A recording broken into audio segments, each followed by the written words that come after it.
আসসালামু আলাইকুম। প্রত্যেককে স্বাগত জানাচ্ছি এফএম এডুকেশন বিডি ইউটিউব চ্যানেলে। তো এখানে বলেছে 18তম শিক্ষক নিবন্ধন প্রিলির ফল প্রকাশ নিয়ে যা জানা গেল। দৈনিক শিক্ষা .com অনলাইন পত্রিকার একটি এখানে শিরোনাম দিয়েছে। তো একটি প্রকাশ করা হয়েছে 12 মে 2024-এ। তো এখানে প্রকাশ বলেছে তারা যে 18তম শিক্ষক নিবন্ধনের প্রিলিমিনারি পরীক্ষার ফল আগামী 1 সপ্তাহের মধ্যে প্রকাশ করতে পারবে বলে বেসরকারি শিক্ষক নিবন্ধন ও প্রত্যয়ন কর্তৃপক্ষের সচিব ওবায়দুর রহমান দৈনিক আমাদের বার্তাকে জানিয়েছেন। এনটিআরসির একাধিক কর্মকর্তা বলেন, শিক্ষক নিবন্ধনের নীতিমালা অনুযায়ী প্রিলিমিনারি পরীক্ষা গ্রহণের 1 মাসের মধ্যে ফল প্রকাশ করতে হয়।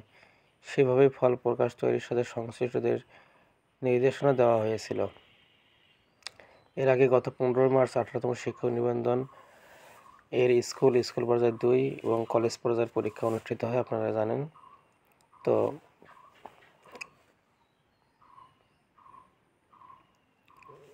এখানে বলেছে যে 18তম শিক্ষক নিবন্ধনের রেজাল্ট হবে আগামী 1 সপ্তাহের মধ্যে প্রকাশ করতে পারবে। তো তারা এখনও নির্দিষ্ট করে ডেট দেন, শুধু 1 সপ্তাহ বলছে। তো দেখেন আজকে হচ্ছে 12 তারিখ, আরও যদি 1 সপ্তাহ ধরা হয় এখান থেকে, সেক্ষেত্রে রেজাল্ট প্রকাশ করা হবে 19 তারিখ বা 20 তারিখ এরকম। তো সেক্ষেত্রে আরও 1 সপ্তাহের কথা বলেছে এনটিআরসি, কিন্তু আমরা নীতিমালা অনুসারে জানি যে 30 দিন সময় লাগবে।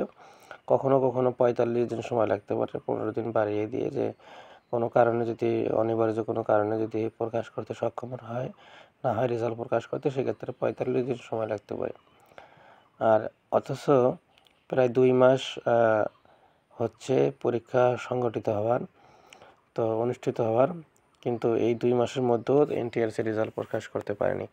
অথচ অন্য যে পরীক্ষাগুলো রয়েছে, বিসিএস বলেন, প্রাইমারি বলেন এবং এসএসসি বলেন, সব পরীক্ষায় অনুষ্ঠিত হয়েছে 18তম শিক্ষক নিবন্ধনের পরে এবং রেজাল্ট হয়েছে খুব দ্রুত। তো সেদিক থেকে দেখা যায় যে এনটিআরসির অনেক গাফিলতি রয়েছে। এনটিআরসি কী করে জানি না, তবে এনটিআরসি যা করছে এবার 18তম প্রিলি পরীক্ষার্থীদের সাথে, তা মোটেই ঠিক করছে না এবং অনুচিত বলে মনে করি, এবং তাদের যথেষ্ট গাফিলতি রয়েছে বলে আমাদের এটা মনে হয়। কেননা 2 মাস একটা রেজাল্ট প্রকাশ করতে 2 মাস লাগবে কেন তাদের? কী এমন রেজাল্ট যে 2 মাস লাগবে? তো লিখিত খাতাও তো না যে লিখিত খাতা কাটতে সময় লাগবে, বিষয়টা তো এরকমও না।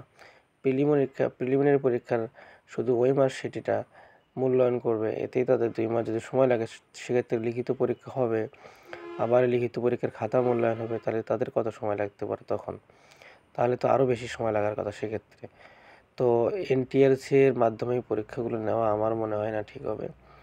আমরা আশা করছি যে আগামী বছর থেকে এনটিএসের অধীনে এই পরীক্ষাগুলো থাকবে না, পিএসসি বা অন্য কোনো আন্ডারে এই পরীক্ষাগুলো দিলে আমাদের মনে হয় ভালো হয়, এবং সেক্ষেত্রে দ্রুত সময়ের মধ্যে নিয়োগ প্রক্রিয়া এবং পরীক্ষাগুলো ফলাফল এবং পরীক্ষা সম্পন্ন হবে বলে আমরা মনে করি।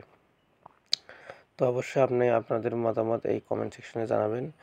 তো এটিই ছিল মূলত সর্বশেষ আপডেট, যে রেজাল্টের ব্যাপারে যে কথা বললাম, যে আগামী 1 সপ্তাহের মধ্যে রেজাল্ট প্রকাশ করবে এমনটি জানিয়েছে।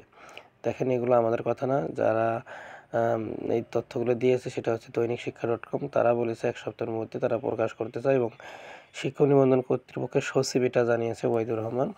যেহেতু এই কথা বলেছে, দেখা যাক কী হয়।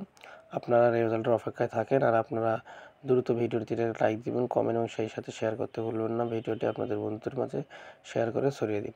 Thanks for watching. আসসালামু আলাইকুম।